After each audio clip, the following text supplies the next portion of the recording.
નવસારીમાં આજે સાયરન વાગ્યા બાદ જે મોકડ્રીલ યોજવાની શરૂઆત થઈ છે અને તમે જોઈ શકો છો દ્રશ્યમાં જિલ્લા પોલીસ વડા સુશીલ અગ્રવાલ સહિત તમામ જે કમિશનર અને કલેક્ટર સહિતના અધિકારીઓ જે નગરપાલિકા હતા ત્યાંથી તેમને અહીંયાથી ચાલતા તેઓ દ્વારા અહીંયા તેમને સુરક્ષિત સ્થાન એટલે નવસારી હાઈસ્કૂલ ખાતે લઈ આવવામાં આવે છે, સ્થળાંતરિત કરવામાં આવ્યા છે અને તમામ લોકો જે નગરપાલિકામાં કર્મચારીઓ તમામને સુરક્ષિત રીતે અહીં લાવવામાં છે। સાયરન વાગ્યા બાદ તમામ જે કચેરીના અધિકારીઓ હતા, તમામ જે કાર્યકર્તા હતા, જે લોકો કામ કરતા હતા, કર્મચારીઓ તમામને અહીં લાવવામાં આવે છે, અહીંયા સુરક્ષિત જગ્યાએ સ્થળાંતરિત કરવામાં આવે છે અને અહીંયા તેમને નવસારી હાઈસ્કૂલ ખાતે લાવવામાં આવે છે। તમે જોઈ શકો છો દ્રશ્યોમાં કે અહીંયા એમ્બ્યુલન્સ આવી છે। તમામ જે દ્રશ્યો છે તમે જોઈ શકો છો કે તમામ જે અધિકારીઓ કર્મચારીઓને અહીંયા લાવવામાં છે સુરક્ષિત રીતે। અત્યારે હાલમાં જે મોકડ્રીલ યોજવામાં આવી હતી નવસારી નગરપાલિકા ખાતે સાયરન વાગ્યો હતો અને સાયરન બાદ તમામ જે કર્મચારીઓ નગરપાલિકામાં કામ કરતા હતા તેમને સુરક્ષિત રીતે અહીંયા સલામત સ્થળે ખસેડવામાં છે। નવસારી હાઈસ્કૂલ ખાતે તમામ સ્થળાંતરિત કરવામાં આવ્યું છે। ફાયરની ટીમ આવી હતી જે ઇજાગ્રસ્તોને સારવાર માટે હોસ્પિટલ ખસેડવામાં હતા। તમામ દ્રશ્યો તમે જોયા છે અને અત્યારે હાલમાં તમે જોઈ શકો કલેક્ટર પણ ત્યાંથી અહીંયા નવસારી હાઈસ્કૂલ ખાતે આવ્યા છે। અહીંયા કયા પ્રકારની વ્યવસ્થા છે તે પણ મેડમ દ્વારા ચકાસણી કરવામાં આવી રહી છે અને જે નિરીક્ષણ કરવામાં આવ્યું છે કઈ રીતની અહીંયા વ્યવસ્થા કરવામાં આવી છે ત્યારે જે કમિશનર છે કમિશનર સાથે પણ અમે વાત કરવાનો પ્રયાસ કરીશું કે આજે जो मॉकड्रिल है सर क्या कहोगे आज ये ऑपरेशन अभ्यास के अंतर्गत एक एयर रेड वार्निंग की मॉकड्रिल नवसारी के अंदर करने में आई है। सिमुलेशन के भाग रूप के अंदर नवसारी महानगर पालिका के अंदर स्थित एयर रेड वार्निंग सायरन को बजाने में आया है और उसके बाद की कार्रवाई के अंदर बिल्डिंग को इवैक्यूएट किया है। Fire emergency services, medical emergency services, police और बाकी 12 तरह की जो सिविल डिफेंस सर्विसेज है उन सब के कोऑर्डिनेशन के अंदर इस एक्सरसाइज को पूरा करने में आया है। नवसारी जनों को क्या संदेश देना चाहोगे आप? नवसारी जनों के लिए संदेश यही है कि इस ऑपरेशन के अंदर आप सब लोग जन भागीदारी के साथ में इन्वॉल्व हो। आज जो ये एयर वार्निंग साइन के अंदर जो एयर रेड का सिमुलेशन किया हुआ है इसके पैरामीटर्स को समझ के आज शाम को 7:30 से 8 के बीच में हमने एक ब्लैकआउट के लिए एक सूचना ऊपर से पास ऑन हुई है। तो आप सब लोग इस ब्लैकआउट के अंदर जन भागीदारी के साथ में सम्मिलित हो और अपने अपने घर की खिड़कियां वगैरह सब बंद कर ले, लाइट्स वगैरह सब बंद कर ले और इस ब्लैकआउट के अंदर पूरे तरीके से सम्मिलित हो। जनता को किस तरह से तैयार रहना चाहिए खास करके वॉर के दरमियान? ये जो सिमुलेशन एक्सरसाइजेज है ये इसीलिए जनता को तैयार करने के हिसाब से करी गई है। जनता के अंदर किसी भी तरह का पैनिक ना फैले, भय ना फैले, उसको ध्यान में रखते हुए अगाऊ से इस एक्सरसाइज के बारे में सबको जानकारी दी गई थी और शाम को 7:30 से 8 के बीच में ये ब्लैकआउट के दरमियान भी मेरी सबसे यही अपील है कि आप पूरे तरीके से इसके अंदर सम्मिलित हो। નવસારી જિલ્લા પોલીસ વડા સુશીલ અગ્રવાલ તેમને જણાવ્યું કે કઈ રીતે અહીંયા નવસારીમાં રાત્રે સમય બ્લેકઆઉટ થશે અને કઈ રીતે આયોજન કરવામાં આવ્યું હતું સમગ્ર માહિતી તેમના તરફથી આપવામાં આવી છે। તો જોતા રહો નવસારી, હજુ પણ જે પણ અપડેટ હશે તમારા સુધી જરૂરથી પહોંચાડશું। જોડાયેલા રહો નવસારી સાથે।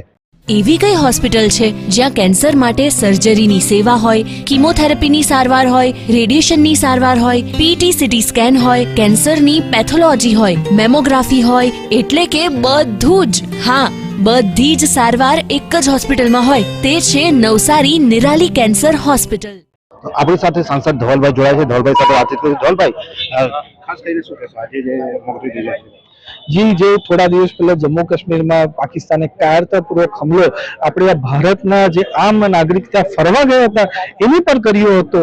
एना माटे पूरा भारत देशना लोको पण गुस्सा हता, पूरा विश्व पण पाकिस्तान पर आई नापाक हरकत करी छे एना माटे गुस्सा पर हती। पण पूरा भारत देशने विश्वास हतो, दुनियाने विश्वास हतो कि आपणी भारतीय सेना प्रधानमंत्री नरेंद्र मोदी साहेब अध्यक्षतामां वळतो जवाब 100% आपशे અને એવું જ થયું। કાલે આપણી ભારતીય સેનાએ પાકિસ્તાન અને પાકિસ્તાન ઓક્યુપાઈડ કાશ્મીરમાં 9 જેટલા ઠેકાણે ત્યાં સર્જિકલ અને એરિયલ સ્ટ્રાઇક કરીને આતંકવાદીઓનો ખાત્મો બોલાવ્યો છે। પણ હજુ કઠિન પરિસ્થિતિ આવે, યુદ્ધ જેવી સ્થિતિ સર્જાય તો એના માટે પૂરો ભારત દેશ તૈયાર રહે એના માટે પૂરા ભારત દેશમાં 244 જેટલા જિલ્લાઓમાં મોક ડ્રીલનું આયોજન કરવામાં આવ્યું છે। એમાં વલસાડ ડાંગ લોકસભામાં નવસારી અને ડાંગ જિલ્લામાં પણ આનું આયોજન કરવામાં આવ્યું છે। એનો મુખ્ય હેતુ આપણે જે નાગરિકો છે આવી યુદ્ધની પરિસ્થિતિ સર્જાય એના માટે તૈયાર રહે, મેડિકલ ઇવેક્યુએશન કઈ રીતના કરવાનું, ફાયર ટીમ સાથે કઈ રીતના કામ કરવાનું, કોઈ એરિયલ સ્ટ્રાઇક એવું પણ થાય તો બ્લેકઆઉટમાં કઈ રીતના વર્તવાનું એના માટે મોક ડ્રીલનું આયોજન કરવામાં આવ્યું છે।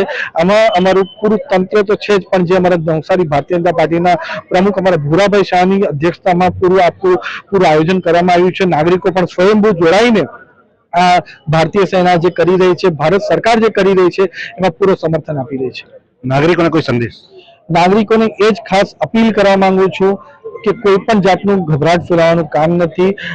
કારણ કે આ ફક્ત ને ફક્ત મોકડ્રીલ છે, કોઈની પણ અફવામાં આવો નહીં. જે ગવર્મેન્ટના ઓથેન્ટિકેટેડ સોર્સ છે એની પર જ વિશ્વાસ રાખો, એમાં તમને ઓથેન્ટિકેટ ઇન્ફોર્મેશન મળશે અને આપણી ભારતીય સેના કોઈ પણ વિપરીત પરિસ્થિતિ હોય એને પહોંચી વળવા તૈયાર છે. આપણી સાથે ભુરાલાલ પર જોડાયા. ભુરાભાઈ, શું કહેશો આજે જે મોક ડ્રીલ યોજાય છે? કાશ્મીરના પહેલગાંવ ખાતે જ્યારે સમગ્ર દેશમાંથી ફરવા જવા માટે લોકો સહેલાણીઓ ગયા હતા, ત્યારે આતંકવાદીઓ દ્વારા એના પર ક્રૂરતાપૂર્ણ હુમલો કરીને 28 જેટલા લોકોની જાન લઈ લીધી. ધર્મ અને જાતિને પૂછીને લોકોનો હત્યા કરવામાં આવી. ત્યારે આપણા દેશના વડાપ્રધાન શ્રી મોદી સાહેબે કીધું હતું કે આ વખતનો જે આતંકવાદી ક્રૂરતાપૂર્ણ જે હુમલો કર્યો છે એનો અમે બદલો લેશું, અને બદલાની લેવાની શરૂઆત પણ સમગ્ર દેશમાં થઈ ચૂકી છે. અને ગઈકાલે રાતના 1:30 વાગે ઇન્ડિયાની આર્મીએ પાકિસ્તાન 9 જેટલા આતંકવાદી મથકો પર હુમલા કરીને ઘણા બધા આતંકવાદીઓને 100 ઉપરાંત જેટલાના મારી નાખવામાં આવ્યા છે. એને લઈને સમગ્ર દેશમાં અત્યારે જ્યારે જે સહેલાણીઓ હતા એ ફરવા ગયા હતા અને એના પર ક્રૂરતાપૂર્ણ હુમલો કરવામાં આવ્યો, એના માટે દેશમાં ખૂબ આક્રોશ અને આવેશ છે.